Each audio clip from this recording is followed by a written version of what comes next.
When Vincent passed away, he had in his lifetime sold only one painting.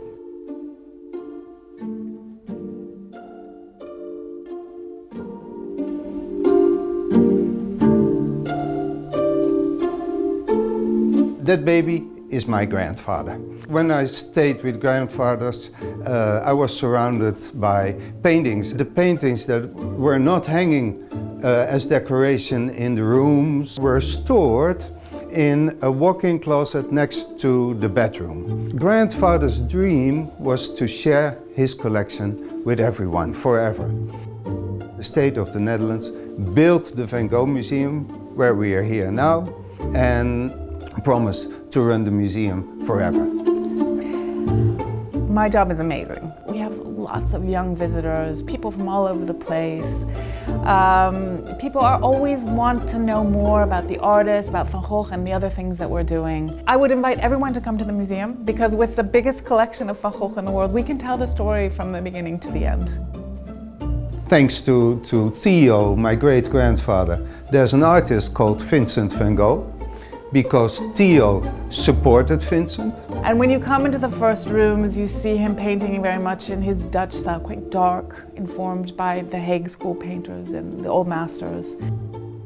They also got to an agreement after making the potato eaters in Holland. And Vincent was very much inspired by Theo's friends. And they lived together for 2 years in Theo's apartment in Montmartre, the Bohemian area. And all of a sudden he discovers color, and that very much in the form of what the Impressionists, the generation before him, did, and what he absorbed in Paris. You see this really quick, rapid change. His brother, Theo, kept encouraging him to use more color. And they got to an agreement because they both wanted to contribute to the future of modern art. Theo would support Vincent financially by sending him every month 150 French francs. And that was enough to live. He lived a sober life. So the myth that Vincent was an artist who had nothing is not true. In February 1890, he received the news from his brother and his sister-in-law of the birth of their son, of his nephew. And he made the almond blossom painting for the birth of his nephew.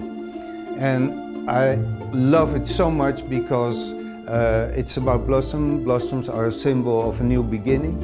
It has this turquoise background, blue for the boy. It's one of the most beautiful paintings he ever made. And he thought so himself as well. He said, it's probably the best I have made. What's amazing about Van Gogh is that his story, his life story, opens doors and keeps on surprising us with something that is relevant for our own time. Just to give you an example. About 15 years ago or so and before, we never really talked about Vincent's mental situation, his health. It wasn't really a subject, and we sort of started to ask the question, well, what was going on with him? And that led to a whole new series of revelations about how his own life story and the concerns of people today in terms of their own mental well-being really match. Shortly after Vincent's death in 1890, his brother Theo also passed away. So Joanna was a widow alone, and she inherited the entire collection of 455 paintings by Vincent, and she dedicated her life to make Vincent well known. And she set up exhibitions of her collection, and she sold iconic works to important art collectors and art museums.